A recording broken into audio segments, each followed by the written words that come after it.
আমাদের আজকের আয়োজন হুমায়ূন আহমেদের ছোট গল্প একটি নীল বোতাম। বারান্দায় ঈশার বাবা বসেছিলেন, হাঁটু পর্যন্ত তোলা লুঙ্গি, গায়ে নীল রঙের গেঞ্জি। এই জিনিস কোথায় পাওয়া যায় কে জানে, কি সুন্দর মানিয়েছে তাকে। ভদ্রলোকের গায়ের রং ধবধবে সাদা, আকাশি রঙের গেঞ্জিতে তার গায়ের রং ফুটে বেরোচ্ছে। সব মিলিয়ে সুখী সুখী একটা ছবি। নীল রংটাই বোধহয় সুখের, কিংবা কে জানে, ভদ্রলোকের চেহারাটাই বোধহয় সুখী সুখী। কালো রঙের গেঞ্জিতেও তাকে হয়তো সুখী দেখাবে। তিনি আমাকে দেখতে পাননি। আমি ইচ্ছা করে গেটে একটু শব্দ করলাম। তিনি আমাকে দেখলেন, সুন্দর করে হাসলেন, ভরাট গলায় বললেন, আরে রঞ্জু, তুমি? কি খবর, ভালো আছো? জি ভালো। গরম কিরকম পড়ছে বলো দেখি। খুব গরম। আমার তো ইচ্ছা করছে চৌবাচ্চায় গলা পর্যন্ত ডুবিয়ে বসে থাকি। তিনি তার পাশের চেয়ারে আমাকে বসতে ইঙ্গিত করলেন, হাসি হাসি মুখে বললেন, বসো, তোমার কাছ থেকে দেশের খবরাখবর কিছু শুনি। আমার কাছে কোনো খবরাখবর নেই চাচা। না থাকলে বানিয়ে বানিয়ে বলো, বর্তমানে চালু গুজব কি? আমি বসলাম তার পাশে। এশার বাবার সঙ্গে কথা বলতে আমার ভালো লাগে। মাঝে মাঝে বাড়িতে এসে শুনি এশা নেই, মামার বাড়ি গেছে, রাতে ফিরবে না। তার মামার বাড়ি ধানমন্ডিতে, প্রায়ই সে সেখানে যায়। আমার খানিকটা মন খারাপ হয়, কিন্তু এশার বাবার সঙ্গে কথা বললে আমার মন খারাপ ভাবটা কেটে যায়। এই যে এখন বসলাম ওনার পাশে, এখন যদি শুনি এসা বাসায় নেই, মামার বাড়ি গিয়েছে, আমার খুব একটা খারাপ লাগবে না। তারপর রঞ্জু, নতুন কোনো গুজবের কথা তাহলে জানো না? জি না। বলো কি তুমি, শহর ভর্তি গুজব। আমি তো ঘরে বসে কত কি শুনি। চা খাবে? জি না। খাও এক কাপ, তোমার সঙ্গে আমিও খাবো। তুমি আরাম করে বসো, আমি চায়ের কথা বলে আসি। আপনাকে বলতে হবে না, আমি বলে আসছি। ঈশা কি বাসায় নেই? আছে, বাসাতেই আছে। বলেই তিনি চায়ের কথা বলতে উঠে গেলেন। কি চমৎকার তার এই ভদ্রতা! আমি কে? কেউ না, অতি সামান্য একজন। একটা অ্যাড ফার্মে কাজ করে অল্প যে কটা টাকা পায় তার প্রতিটি হিসাব আমার কাছে আছে। আর এরা, আমার ধারণা এদের গেটে দাঁড়িয়ে থাকা দারোয়ান আমার চেয়ে বেশি টাকা পায়। নিতান্ত ভাগ্যক্রমে এদের এক আত্মীয়ের সঙ্গে এ বাসাতে এসেছিলাম। প্রথম দিনে ঈশার কি সহজ সুন্দর ব্যবহার, যেন সে অনেক দিন থেকেই আমাকে চেনে। সেদিন কেমন হাসি মুখে বলল, আপনি তো বেশ লম্বা, আসুন একটা কাজ করে দিন, চেয়ারে দাঁড়ান, দাঁড়িয়ে খুব উঁচুতে একটা পেরেক লাগিয়ে দিন। আমি বললাম, এত উঁচুতে পেরেক দিয়ে কি করবেন? আজ বলবো না, আরেকদিন এসে দেখে যাবেন। দ্বিতীয়বার এ বাড়িতে আসার কি চমৎকার অজুহাত তৈরি হলো, অথচ অজুহাতের কোনো প্রয়োজন ছিল না। এদের বাড়ি দুয়ার খোলা বাড়ি, যে কেউ যে কোনো সময় আসতে পারে, কোনো বাধা নেই। অথচ মনে আছে দ্বিতীয়বার কত ভয়ে ভয়ে এসেছি। গেট খুলে ভেতরে ঢোকার সাহস হয়নি, যদি আমাকে কেউ চিনতে না পারে, যদি এসা বিস্মিত হয়ে বলে, আপনি কাকে চান? সেরকম কিছুই হলো না। এশার বাবা আমাকে দেখে হাসি মুখে বললেন, কি ব্যাপার রঞ্জু, গেটের পাশে দাঁড়িয়ে আছো কেন? আসো, ভেতরে আসো। আমি খানিকটা বিব্রত ভঙ্গিতেই ঢুকলাম। তিনি হাসি মুখে বললেন, দেশের খবরাখবর বলো। নতুন কি গুজব শুনলে? এসা বোধ হয় বাইরে যাচ্ছিল, আমাকে দেখে থমকে দাঁড়িয়ে বলল, বেছে বেছে আজকের দিনটিতেই আপনি এলেন? এখন বেরোচ্ছি, আপনার সঙ্গে কথা বলতে পারবো না। চট করে আসুন তো, পেরেকটা কি কাজে লেগেছে দেখে যান। আমি ইতস্তত করছি, এশার বাবার সামনে থেকে উঠে যাব, উনি কি মনে করেন কে জানে। উনি কিছুই মনে করলেন না, সুখী সুখী গলায় বললেন, যাও দেখে আসো, জিনিসটা ইন্টারেস্টিং। পেরেক থেকে হলুদ দড়ির মতো একটা জিনিস মেঝে পর্যন্ত নেমে এসেছে। এসা বাতি নিভিয়ে একটা সুইচ টিপতেই অদ্ভুত ব্যাপার হলো। হলুদ দড়ি আলোয় ঝিকমিক করতে লাগলো। সে আলো স্থির নয়, যেন গড়িয়ে গড়িয়ে নিচে নামছে, যেন আলোর ঝর্ণা। অপূর্ব। কি, অবাক হয়েছেন তো? হ্যাঁ, হয়েছি। এ অদ্ভুত জিনিস এর আগে দেখেছেন কখনো? জি না, আমার বড় বোন পাঠিয়েছে। নেদারল্যান্ডে থাকেন যিনি, তিনি। এখন যান, বসে বসে বাবার গল্প শুনুন। বাবা কি আপনাকে তার কচ্ছপের গল্পটা বলেছে? জি না। তাহলে হয়তো আজ বলবে। বাবার গল্প বলার একটা প্যাটার্ন আছে, কোনটির পর কোন গল্প আসবে আমি জানি। এসে হাসল, কি সুন্দর হাসি। আমি দীর্ঘ নিঃশ্বাস ফেললাম। না জানি কোন ভাগ্যবান পুরুষ এই মেয়েটিকে সারা জীবনের জন্য তার পাশে পাবে। এসার বাবা সেদিন কচ্ছপের গল্প বললেন না। পরের বার যেদিন গেলাম সেদিন বললেন। কচ্ছপ কোথায় ডিম পাড়ে জানো তো রঞ্জু? ডাঙায়। সে নিজে থাকে কিন্তু পানিতে, চলাফেরা জীবনযাত্রা সবই পানিতে, অথচ তার মন পড়ে থাকে তার ডিমের কাছে, ডাঙায়। ঠিক না? জি ঠিক। বুড়ো বয়সে মানুষেরও এই অবস্থা হয়। সে বাস করে পৃথিবীতে, কিন্তু তার মন পড়ে থাকে পরকালে। আমার হয়েছে এই দশা। এই পরিবারটির সঙ্গে পরিচয় হবার পর আমার মধ্যে বড় ধরনের কিছু পরিবর্তন হলো। আগে বন্ধুদের সঙ্গে চায়ের দোকানে ঘন্টার পর ঘন্টা আড্ডা দিতে চমৎকার লাগতো। এখন আর লাগে না। একসময় মেয়েদের নিয়ে কেউ কোনো কুৎসিত কথা বললে বেশ মজা পেতাম। এখন ভয়ঙ্কর রাগ লাগে। মনে হয় এই কুৎসিত কথাটি কোনো না কোনোভাবে ঈশাকে স্পর্শ করছে। যে খুপড়ি ঘরটায় থাকি, সে ঘর আমার এখন আর ভালো লাগে না। দম বন্ধ হয়ে আসে। নোনা ধরা বিশ্রী দেয়াল, একটি ছোট্ট জানালা যা দিয়ে আলো বাতাস আসে না। রাতের বেলা শুধু মশা ঢুকে। চৈত্র মাসের গরমে অনেক রাত পর্যন্ত জেগে থাকি। নানান রকম কল্পনা মাথায় আসে। কল্পনায় আমার এই ঘর হয়ে যায় পদ্মা নদীর নৌকার একটা ঘর। জানালা খুললেই নদী দেখা যায়। সেই নদীতে জ্যোৎস্না হয়েছে, চাঁদের আলো ভেঙে ভেঙে পড়ছে। ঘরের দরজায় টোকা পড়ে। আমি জানি কে টোকা দিচ্ছে, তবু কাপা গলায় বলি, কে? এসা বলে, কে আবার? আমি। এরকম চমৎকার রাতে আপনি ঘরটর বন্ধ করে বসে আছেন? পাগল নাকি? আসুন তো। কোথায় যাব? কোথায় আবার? নৌকার ছাদে বসে থাকব। আমরা নৌকার ছাদে গিয়ে বসি। মাঝি নৌকা ছেড়ে দেয়। এসা গুনগুন করে গায়, যদি আমায় পড়ে তাহার মনে, বসন্তের এই মাতাল সমীরণে, আজি জ্যোৎস্না রাতে সবাই গেছে বনে।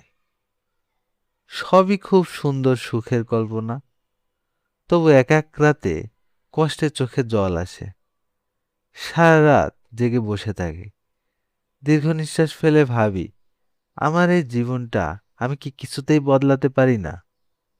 বন্ধু বান্ধব সবাইকে অবাক করে এক সন্ধ্যায় জগন্নাথ কলেজের নাইট সেকশনে এমএ ক্লাসে ভর্তি হয়ে যাই। ধারটার করে আমার ঘরের জন্যে নতুন পর্দা, বিছানার নতুন চাদর, নেটের মশারি কিনে ফেলি। অনেক ঘোরাঘুরি করে একটা ফুলদানি কিনি। 100 টাকা লেগে যায় ফুলদানিতে। তা লাগুক, তবু তো একটা সুন্দর জিনিস। একগুচ্ছ রজনীগন্ধা যখন এখানে রাখবো, তখন হয়তো এই ঘরের চেহারাই পাল্টে যাবে। আমার এক আর্টিস্ট বন্ধুর কাছ থেকে একদিন প্রায় জোর করে জলরঙা একটা ছবিও নিয়ে আসি। নোনা ধরা দেয়ালে সেই ছবি মানায় না। নিজেই চুন এনে দেয়ালে চুনকাম করি। চুন দেয়ালে আটকায় না, ঝরে ঝরে পড়ে। তবু আমার ঘর দেখে বন্ধুরা চোখ কপালে তোলে। করছিস কি তুই? ইন্দ্রপুরী বানিয়ে ফেলছিস দেখি। আবার দেখি খুশবুও আসছে। বিছানায় আতো ঢেলে দিয়েছিস নাকি? মাই গড! মেয়ে মানুষ ছাড়া এই ঘর মানায় না। এক কাজ কর, 100 টাকা দিয়ে একটা মেয়ে মানুষ এক রাতের জন্য নিয়ে আয়। ফুর্তি কর, আমরা পর্দার ফাঁক দিয়ে দেখি। রাগে আমার মাথায় রক্ত উঠে যায়। কিছু বলি না। কি হবে বলে? আমার বন্ধুরা গভীর রাত পর্যন্ত আড্ডা দেয়, সিগারেটের টুকরা দিয়ে মেঝে প্রায় ঢেকে ফেলে। একজন আমার নতুন কেনা বিছানায় চায়ের কাপ উল্টে দিয়ে বলে, যা শালা, চাঁদে কলঙ্ক লেগে গেল। আমি কিছু বলি না, দাঁতে দাঁত চেপে থাকি। আর মনে মনে ভাবি, এই মূর্খদের সঙ্গে কি করে এতদিন কাটিয়েছি, কি করে এদের সহ্য করেছি। ইরফান বলল, প্রেম করেছিস কিনা বল, তোর হাবভাব যেন কেমন রঙ্গিলা। আমি জবাব দেই না। ইরফান পান খাওয়া লাল দাঁত বের করে হাসতে হাসতে বলে, জিনিস কেমন বল, টিপে টুপে দেখছিস তো? সবাই হো হো করে হাসে। কোন অন্ধকার নরকে এরা পড়ে আছে, এদের কি কোনোদিন মুক্তি ঘটবে না? আমার ইচ্ছা করে এশাকে একদিন ওদের সামনে উপস্থিত করি। সেটা নিশ্চয় খুব অসম্ভব নয়, বললেই সে আসবে। তবে আমার বলতে সাহস করে না। প্রথম যেদিন তাকে তুমি বললাম, কি প্রচণ্ড ভয়ে ভয়েই না বললাম। সে গোলাপ গাছের ডাল ছোট করছিল, আমি পাশে দাঁড়িয়ে আছি। হঠাৎ কি হলো, নিজের অজান্তেই বলে ফেললাম, কাঁচিটা আমার হাতে দাও, আমি ছেটে দিই। বলেই মনে হলো, এ কি করলাম আমি। আমার মাথা ঝিমঝিম করতে লাগলো। আমার মনে হলো সে এবার চোখে চোখে তাকিয়ে শীতল গলায় বলবে, আমাকে তুমি করে বলবেন না, এত ঘনিষ্ঠতা তো আপনার সঙ্গে আমার নেই। এসা সেরকম কিছুই বলল না। কাঁচি আমার হাতে দিয়ে বলল, 3 ইঞ্চি করে কাটবেন, এর বেশি না। আর আপনি কি চা খাবেন? হ্যাঁ, খাবো। চা নিয়ে আসছি, শুনুন, এরকম কসকস করে কাটবেন না, ওরা ব্যথা পায়। গাছেরও জীবন আছে, জগদীশচন্দ্র বসুর কথা। ঈশা ঘরে ঢুকে গেল। চৈত্র মাসের বিকেলে আমি গোলাপ ছাড়তে লাগলাম। আমার 30 বছর জীবনের সেটা ছিল শ্রেষ্ঠতম দিন। বিকালটায় যেন কেমন অন্যরকম হয়ে গেল। শেষ বিকেলের রোদকে মনে হলো লক্ষ লক্ষ গোলাপ। বাতাস কি মধুর। ঈশার বাবা যখন বাইরে এসে বললেন, তারপর রঞ্জু, দেশের খবর কি বলো, নতুন কি গুজব শুনলে? কি যে ভালো লাগলো সেই কথাগুলি। মনে হলো এরকম সুন্দর কথা এর আগে আমাকে কেউ বলেনি। গোলাপের ডাল ছাড়ছো মনে হচ্ছে? জি চাচা। এর একটা ফিলোসফিক অ্যাসপেক্ট আছে, সেটা লক্ষ্য করেছো? ফুল ফোটাবার জন্যে গাছকে কষ্ট দিতে হচ্ছে। হা হা। তার সঙ্গে গলা মিলিয়ে আমিও হাসলাম। এসা চায়ের ট্রে নিয়ে ঢুকতে ঢুকতে বলল, এত হাসাহাসি হচ্ছে কেন, আমি যোগ দিতে পারি? ওদের বাড়ি থেকে ফিরলাম সন্ধ্যার পর। এসা গেট পর্যন্ত এলো, হাসি মুখে বলল, আবার আসবেন। এই কথাটি কি পৃথিবীর মধুরতম কথার একটি নয়? আমি আবার আসতে পারি এ বাড়িতে, যতবার ইচ্ছা আসতে পারি। আমাকে কোনো অজুহাত তৈরি করতে হবে না। তবুও ছোটখাটো কিছু অজুহাত আমি তৈরি করেই রাখি। যেমন, একবার আমার একটা হ্যান্ডব্যাগ ফেলে এলাম, যাতে পরদিন গিয়ে বলতে পারি জরুরি কিছু কাগজপত্র ছিল, যাক পাওয়া গেল। সবচেয়ে বেশি যা করি তা হচ্ছে গল্পের বই নিয়ে আসি, তারপর সেই বই ফেরত দিতে যাই। গল্পের বই আমি পড়ি না, ভালো লাগে না, কোনো কালে ভালোও লাগেনি। তবু রাতে শুয়ে শুয়ে বইয়ের ঘ্রাণ নেই, পাতা উল্টাই। এশার স্পর্শ এই বইগুলির পাতায় পাতায় লেগে আছে, ভাবতেই আমার রোমাঞ্চ বোধ হয়। গা শিরশির করে, গভীর আনন্দে চোখ ভিজে ওঠে। বই উল্টাতে উল্টাতে এক রাতে অদ্ভুত এক কাণ্ড হলো। টুক করে বইয়ের ভেতর থেকে কি যেন পড়ল। তাকিয়ে দেখি ছোট একটা নীল রঙের বোতাম, যেন একটা নীল অপরাজিতা। নাকের কাছে নিয়ে দেখি সত্যি গন্ধ আসছে। আমি গভীর মমতায় বোতামটা বালিশের নিচে রেখে দিলাম। সারা রাত ঘুম হলো না। কেবলই মনে হলো একদিন না একদিন এসে আসবে এ বাড়িতে। আমি তাকে বলবো, তুমি যে ফুলটি আমাকে দিয়েছিলে সেটা এখনো ভালো আছে, কি সুন্দর গন্ধ। সে অবাক হয়ে বলবে, আমি আবার ফুল দিলাম কবে? এর মধ্যে ভুলে গেলে একটা নীল ফুল দিয়েছিলে না? বলেন কি, নীল ফুল আমি কোথায় পাবো? আমি বালিশ সরিয়ে বোতামটা বের করে আনবো। এসব বিস্মিত হয়ে বলবে, এটা বুঝি আপনার নীল ফুল? আমি বলবো, বিশ্বাস না হলে গন্ধ শুকে দেখো। এশার বাবা নিজেই 2 কাপ চা নিয়ে ঢুকলেন। আমার বড় লজ্জা লাগলো। আমি বললাম, ছি ছি, আপনি কেন? তিনি হেসে বললেন, তাতে কি হয়েছে, খাও, চা খাও। চিনি হয়েছে কিনা বলো। হয়েছে। গুড। চিনি আমি নিজেই দিয়ে এনেছি। কাউকে পাওয়া যাচ্ছে না, সবাই ব্যস্ত। কোনো উৎসব নাকি? না, উৎসব কিছু না, মেয়েলি ব্যাপার। এসার বিয়ে ঠিক হলো। ওরা দিন পাকা করতে আসবে, রাত 8টায় আসবে। এখনো 3 ঘন্টা দেরি, অথচ ভাব দেখে মনে হচ্ছে। আমি নিঃশব্দে চায়ে চুমুক দিতে লাগলাম। এশার বাবা বললেন, ব্যারিস্টার ইমতিয়াজ সাহেবের ছেলে, তুমি চিনবে নিশ্চয়।